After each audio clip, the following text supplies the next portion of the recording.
at the 9th lesson on the second semester of Minor Prophets. And we're looking at Nahum. Last week we began talking about Nahum. His name means comforter. Basically the Old Testament name of Barnabas, but Barnabas means son of Nahum, or son of consolation, son of comfort. And his ministry is around the year 630 BC. And if you think about the dates, and some people like dates, I like dates, I like to know when things happen. But we're talking now, 630 is just 18 years before the fall of Assyria. And Nahum, the whole purpose of the book of Nahum is to offer Israel comfort because they had been persecuted by Assyria for so many years. They didn't imprison them, but they kind of still controlled a lot of things. And so God said that they would be defeated.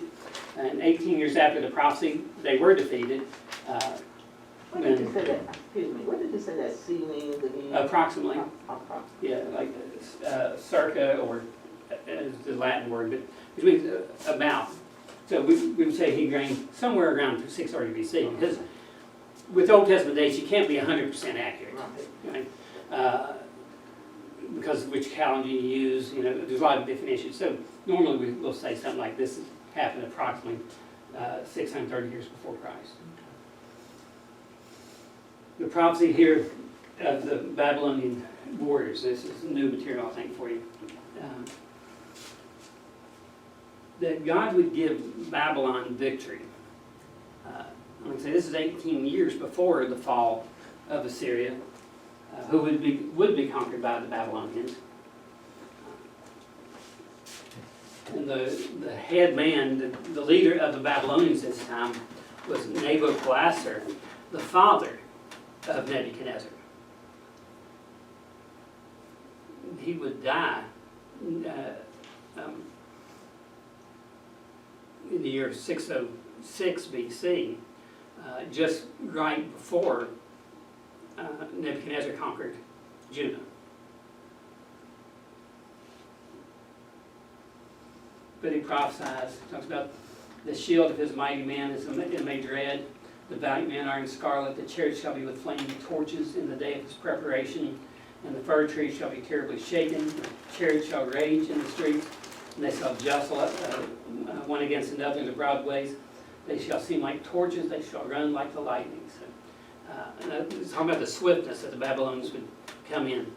Now, Nabopolassar had actually tried a few times before to conquer the Assyrians, was always left in defeat. And after the third attempt, the Assyrians got pretty cocky at that point, thinking there's no way in the world that we could be defeated. They tried, they failed, they tried again, they failed. We are so well fortified that nobody can come in to the palace and to the city. But the people, as prophesied, would be ones concerning Nineveh's destruction. Who at the time they were a force to be reckoned with, but they no way in the world could they defeat the Assyrians on their own. I can't remember the exact quote, but I think something to the point with Alexander. They said that at the age of 33, Alexander wept because he said there was no more worlds for him to conquer. And he wasn't a very strong nation that conquered all these nations, but he did it because God said that he would do it. So it wasn't Alexander's power that allowed him to defeat the nations, it was God.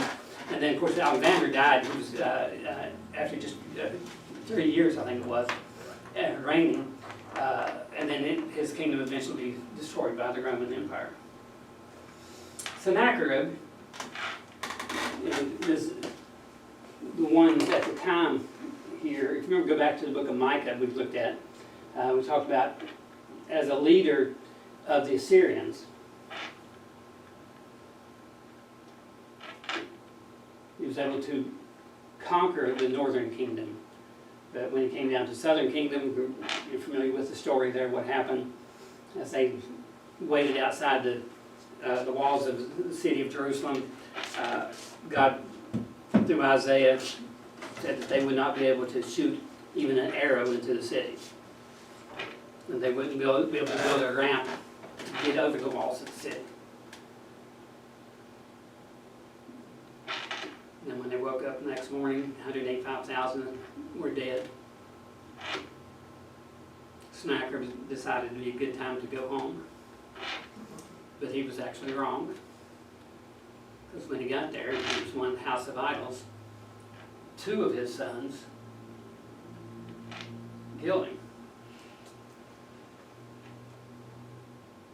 And they had to end up fleeing the nation.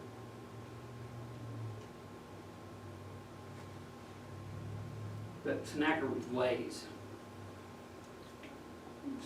he epitomized, he symbolized the pride that Nineveh had. A person gets so cocky sometimes they let their guard down.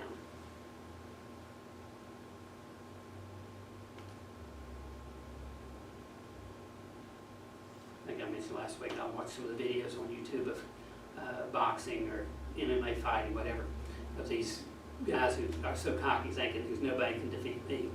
And they go in, one of them, I watched this weekend, I mean, he was a big fighter. A guy knocked him out in 9 seconds. Oh, my goodness. Yeah, 9 seconds, it was over with. Ooh. Sennacherib's palace was 600 feet by 630 feet.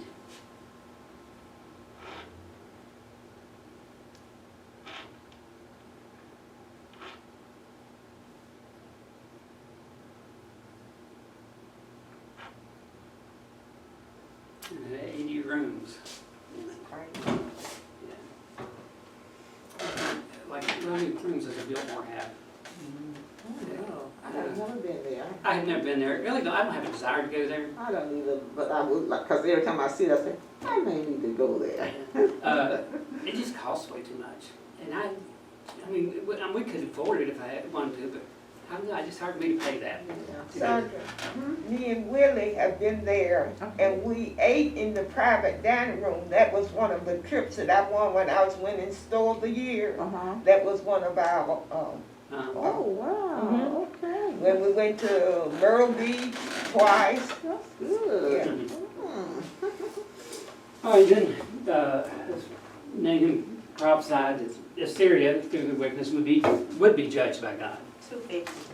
Hmm? 250. 250 what? Rooms. Oh, 250 rooms? Rooms. Oh, wow. 250 rooms. That's more than I Which thought. was that? You know how many people live there? 3, I think it was. I think Because they had one that's where, child. Vanderbilt. Yeah, The Vanderbilt. yeah, they're the ones built it. That's a beautiful place, though, I'll tell you that. 35 bedrooms, 43 bathrooms, You 65 can just get lost in Especially there. with the flowers and the Yeah. tulips and the, oh, it's just beautiful. I'm just thinking about a family living in that kind of, And it wasn't even their permanent home, I don't think. I think that was just one of their houses. You know. I don't know, it's just, I guess, you got so much money, you could do something with it, huh?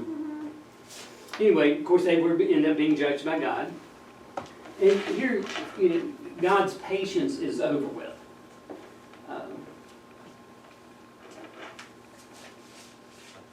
God doesn't always tell us what He's doing, and He doesn't tell us when He's going to do things.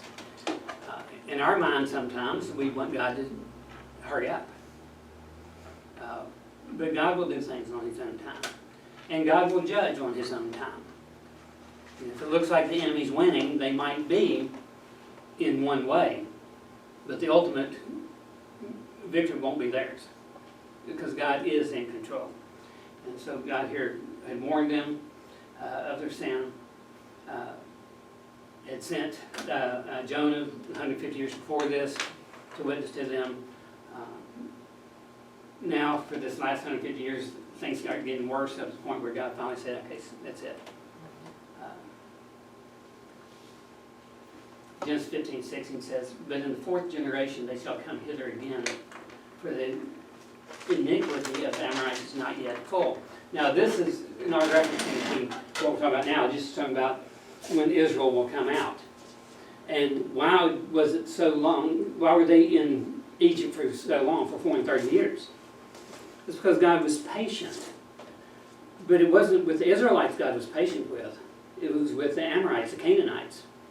He was giving them opportunity after opportunity after opportunity to repent.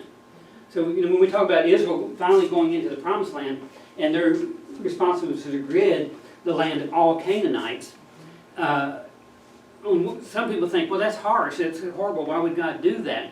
Why wouldn't God allow the Israelites to come in and witness to these people? But the fact is, God had been witnessing to them for 430 years. So, you know, how long is enough? And for God, 430 years was enough, because he said they're going to stay there. Why? Because the iniquity of the Amorites is not yet full. I'm giving you the opportunity to repent. Psalm 103:8, the Lord is merciful and gracious, slow to anger, and plenteous in mercy. Now this is a verse that we love when we're talking about ourselves. But when we're talking about other people, we don't love it as much, because we want God to judge them now. Lord, show their sin to the world. But God says, in my proper time. And when you think about it, I'm glad he is merciful and gracious.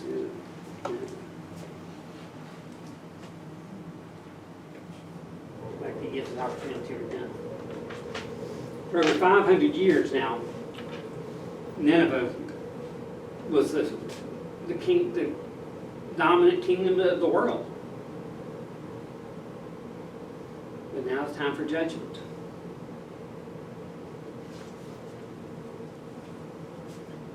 I'm patriotic. I love this country, and I know it's got faults. Every country in the world does. But sometimes we think that we are the world power, and everybody should listen to us as the ruling nation. And the fact is, this nation can go away. This nation can cease to exist, and it won't affect Bible prophecy one little bit. It will not in any way whatsoever. I had one guy tell me that the United States was in prophecy, and he used a couple of verses that had nothing to do with prophecy, but he intimated because they were red, white, and blue, then obviously that's America because of red, white, blue, and that God would preserve us. But if that was the case, red, white, blue flag is France. In fact, I think close to half of the flags of the world are red, white, and blue. And Russia's red, blue, and white. I think it is. You know, the French flag and the Russian flag look very, very similar, but the stripes are just in a different place. So, you know, we could be wiped out. Assyria was the greatest kingdom in the world for 500 years, and they were wiped out. The Roman Empire would last over 400 years, and they were wiped out. So, can we be? Yeah, we can. The punishment, it's time for the punishment to begin, God said.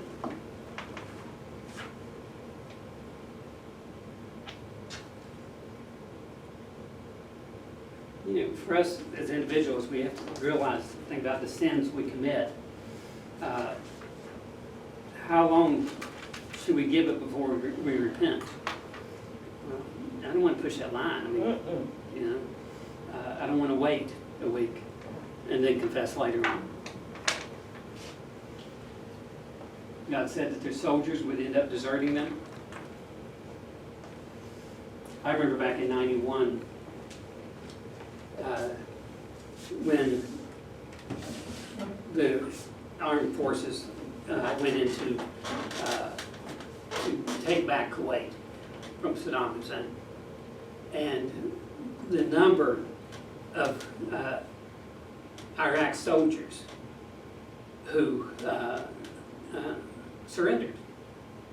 There was one story about one American soldier was out there in the darkness to use the bathroom and ran across, I don't know how many, it seemed like it was like a dozen Iraqi soldiers, all with their weapons, who as soon as they saw the American, they laid down their weapons and surrendered to him. He just went out to use the bathroom. They didn't want to fight that war. Well, same thing here. Even though for 500 years they've been a strong nation, came to a point now where God said, I'll make them give up.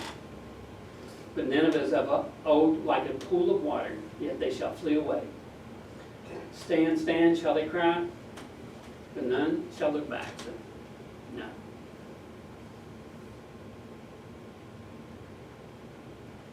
the wealth taken. It says, take ye the spoil of silver, take the spoil of gold, for there's none end of the store, and glory out of all the pleasant furniture. So, you know, it's not like they were able to take their riches and flee.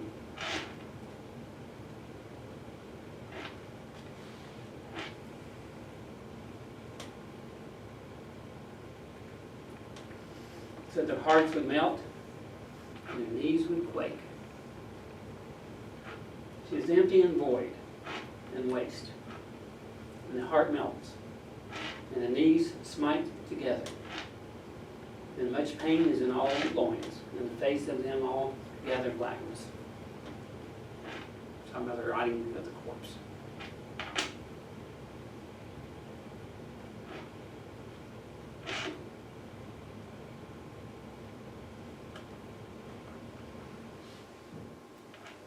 That's why white people are very, very quicker than black people are, typically. Usually we bury within 3 days. And the reason is because you much longer that the skin is very obviously changing colors.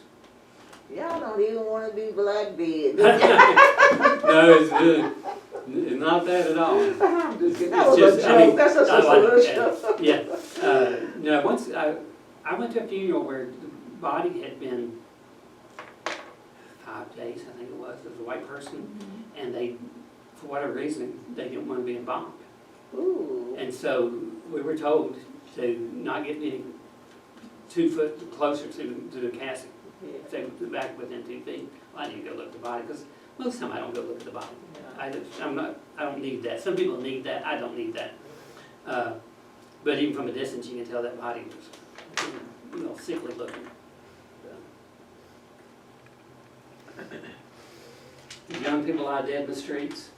Behold, I am against thee, saith the Lord of hosts, and I will burn her chariots in the smoke, and the sword shall devour thy young lions, will cut off thy prey from the earth, and the voice of thy messengers shall no more be heard.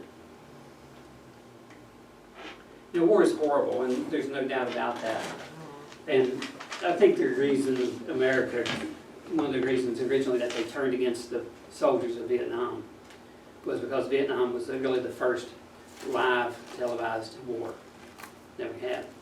And World War II wasn't televised. There was photographs and some video, but for the most part, it wasn't.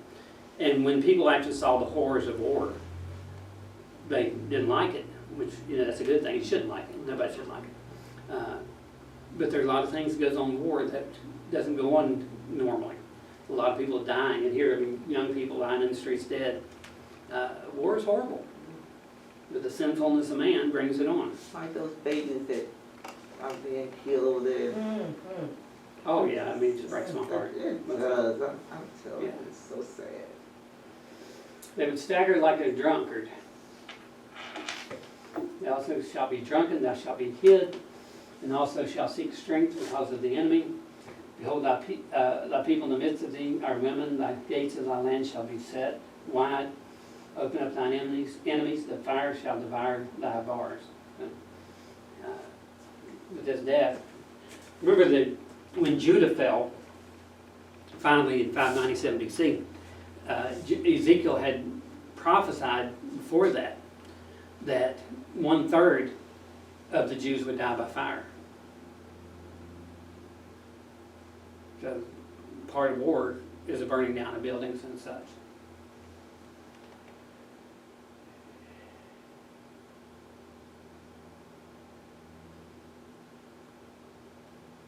I don't know what's going to happen in Europe with it going on, but I don't think anything can be solved until Putin is imprisoned or dead. Do you think that President Biden should have walked back what he said about Putin not being in power, that he does not need to be in power? Oh no, I think I agree with that. I don't think he should have walked it back. I think once he said it, he should have stuck with his guns. Yeah. He could have explained the reason why he said it. He knows he can't change the regime over there, but what he said, to me, everybody was thinking, he just said it. I know and he got a lot of backlash about that. I know he said that Putin was a war criminal. Yeah. And I agree with that. Yeah, I have no problem with that, and I wouldn't back off from that. but he said he shouldn't, that this man should not be in power. Is that what, that's not To me, that bad a that's thing. right. Well, I can think of a whole lot worse things to say about him. But see, the Russians, Yeah. the higher ups did not like what he said. Yeah, well, you know, the Russian people are not really fighting this war. Yeah. It's the government. And they're lying to them right and left, to their own people, telling them that the Nazis are taking over the Ukraine, so that's why we're going in. And of course, you know, Soviet Union hated the Nazis because of Hitler. And so some of them going in thinking we're doing a good thing, and then they're finding out, wait a minute, hasn't been true. So eventually it's going to turn, but I don't know what's going to happen. I hope it turns soon and it's over with, but it's just sad. Scattered to the wind, God said, thy shepherds slumber, O king of Assyria, thy nobles shall dwell in the dust. Thy people are scattered upon the mountains, and no man gathers them. So they are going to be totally wiped out.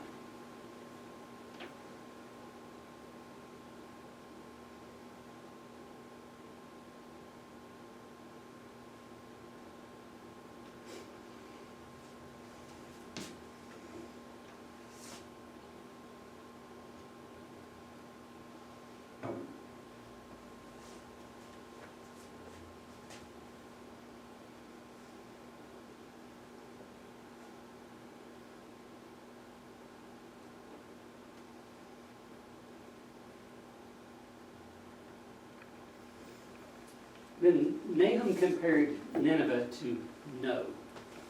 And No is a place.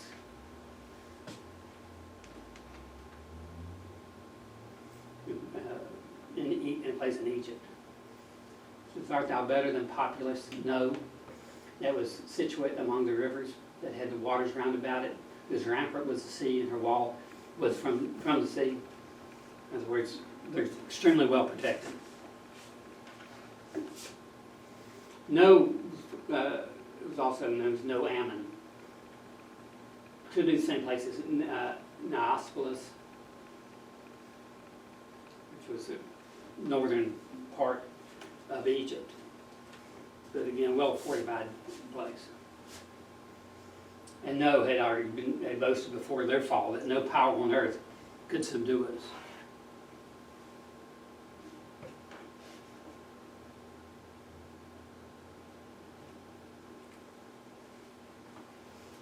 Both Jeremiah and Ezekiel were told to prophesy of what was going to happen to No.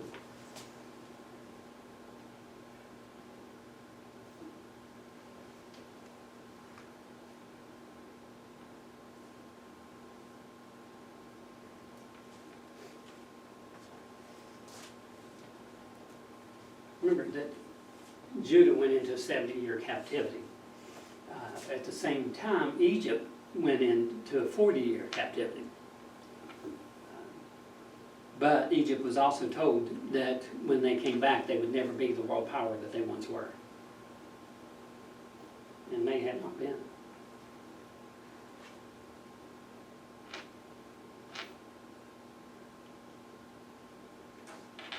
Back in 1967, Egypt decided to go against Israel. And Egypt was backed by the Soviet Union at the time. And so they had all the power, they had all the weapons and everything.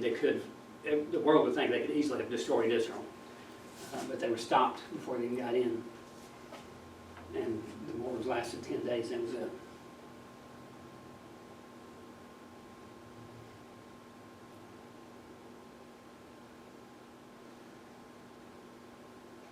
How many wars has Egypt had? So, Bunch. yeah, I would think so. I have no knowledge of that at all.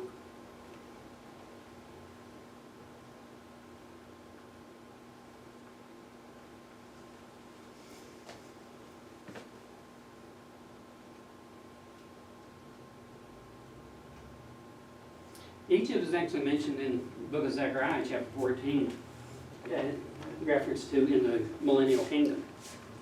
So as a nation, they will be in Egypt in the millennial kingdom. I would not have thought that, you know. But even looking historically, even though Egypt did capture or enslave Israel for however many years they were in slavery, because when it first went in, they weren't in slavery. And after Joseph died, and a new Pharaoh came on, says, and the new Pharaoh knew not Joseph, then they started suffering. So 300 some years, whatever it might have been, God had planned that. God said they'd be there for a total of 430 years. So that really wasn't, you know, Egypt wasn't doing a bad thing in a sense until they started making slaves out of them. Then they started doing wrong, and God brought them out, and God did punish Egypt for that by the 10 plagues and such. But historically, they've not really been a power against Israel for the most part. Like I say, they tried in 67, but that was quickly done away with. So God is a righteous God. He'll judge correctly. Not by what we see, but what He knows is to be true. No, I'll print this out. Okay. Yeah. But they're doomed here because of God's attributes, God's wrath, God's power, God's goodness, and because Nineveh itself sinned.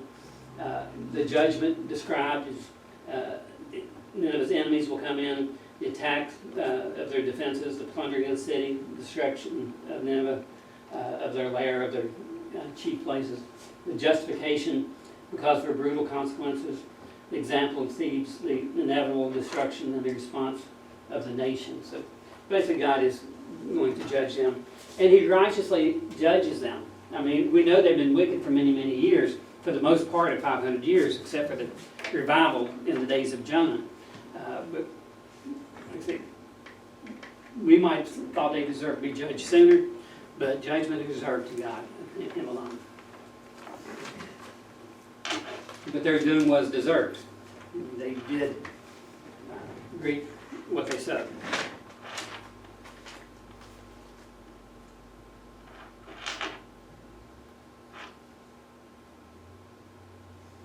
And they became rich by plundering others.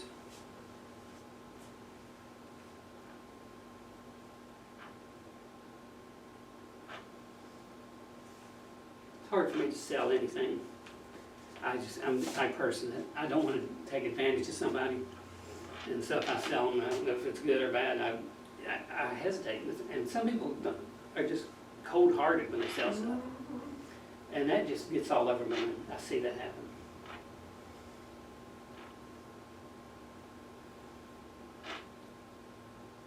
I mean, I need money. We all need money. But money in and of itself is not really that important to me. I hear people do anything. Some people do anything for money.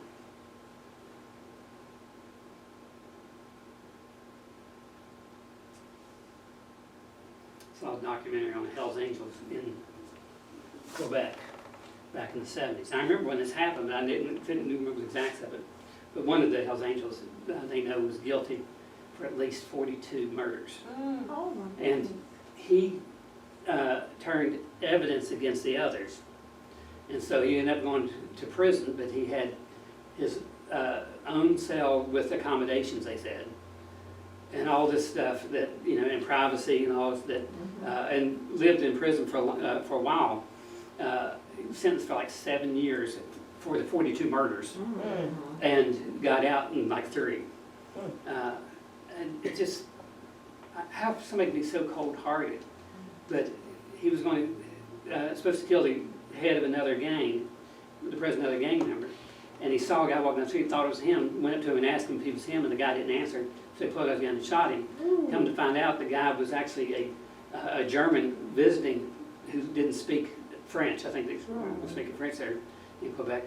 Because he didn't know what he said, he didn't answer, and when the guy found out he killed the wrong guy, they said he just laughed and laughed and laughed, thought, you know, that this was a funny mistake, kind of thing. Where did the Hells? No, he actually ended up dying of cancer. Where did the Hells Angels originate from? I thought they came out of California. Where did they? I think they did. They came out of California, Yeah, right? yeah. Okay. But they're worldwide. They're worldwide? Yeah. I didn't know Yeah. that. Yeah, they're, back in the 70s, they were big in drugs. in Canada, and there was a couple of them. They were the ones where I was afraid of white motorcycle drivers, Mm. because every time one pulled up beside me, I was like, ugh. Their headquarters used to be down here on Circle Drive. You take the new motor road to Carver, you pass Circle Drive. Oh, And the headquarters was there for years. I don't know if it's still ours, but it's one of the best neighborhoods in town. Nobody messes with anything there. I'm sure. And they leave them alone completely. And you never see them around. But they are. They're Well, we ran into a whole, I mean, I don't know, it may have been like 50 motorcycles coming one Sunday, and they were on Old Walkertown Road, and they were going towards, like, north side. And it was a bunch of it. Did you guys see on the news this weekend where somebody came by, a drive-by shooting? Up there And at shot- Kermit's Kermit's Hot Hot Dog. Dog, I did. Shot a pedestrian and a firefighter. Yes, I saw that. That's Yeah. so Did you hear about crazy. that? I did. It was But so- let's keep going here. Okay. The video soon. But again, they got rich by exploiting others, exacting tribute. Remember, that's basically making them pay taxes to them, what have you. It says, woe to the bloody city, it's all full of lies and robbery. The prey departs success. The noise of a whip and the noise of the rattling of the wheels and of the prancing horses and of the jumping chariots.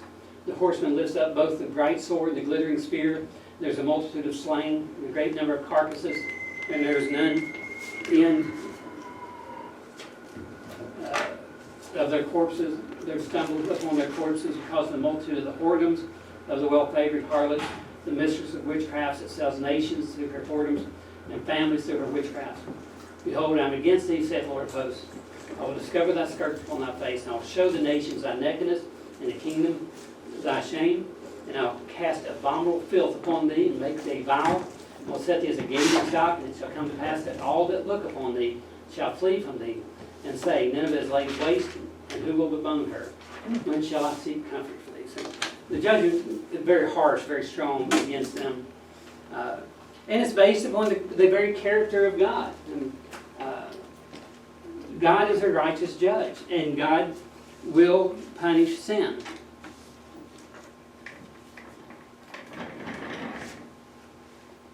God's wrath is displayed, but also God's goodness is displayed.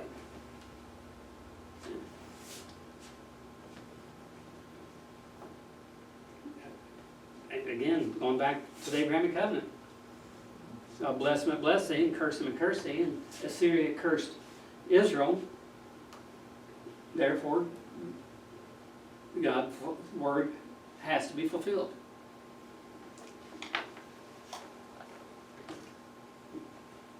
God never overlooks sin. Like I say, all sin has consequences, but the reason we don't see the consequences is not because the consequence of something bad is going to happen, but rather the consequences of something good is not going to happen. The fellowship of God, the answer of prayer, the blessings of God in a person's life, the joy of the Lord, the fellowship. There's a lot of consequences that are there that we don't even notice sometimes, which is a sad statement as well. When we don't recognize sin as sin, we're in trouble.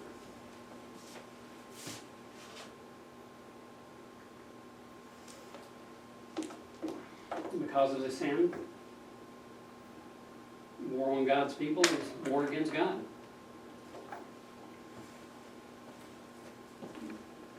I meant to look up the exact quote, and I don't remember. I know I won't word it exactly, but the quotation involves someone during when Abraham Lincoln was president asked Abraham Lincoln if he believed that God was on our side, and Lincoln's response was, "It doesn't matter whether God's on our side. What matters is, are we on God's side?" So God is not going to take our side in a sense. He's not going to overlook our sin. But God will fight for us.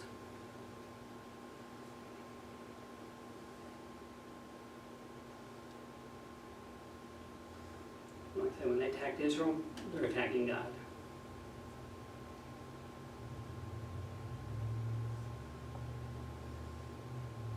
And that goes with each one of us as well.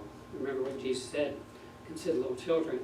He said, be better for a millstone to be hanging around somebody's neck, casting deep sea, than to offend one of God's children. And we're God's children, each one of us. So if I attack a child of God, well, that child of God's parent is going to get on them.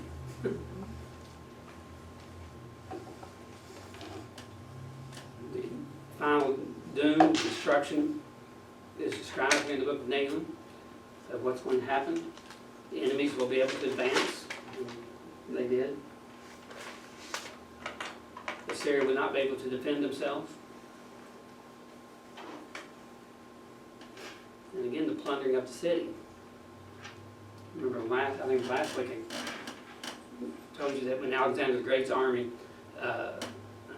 300 years later, marched over the land that once was Nineveh, they didn't even know it. Right. It had been destroyed so completely.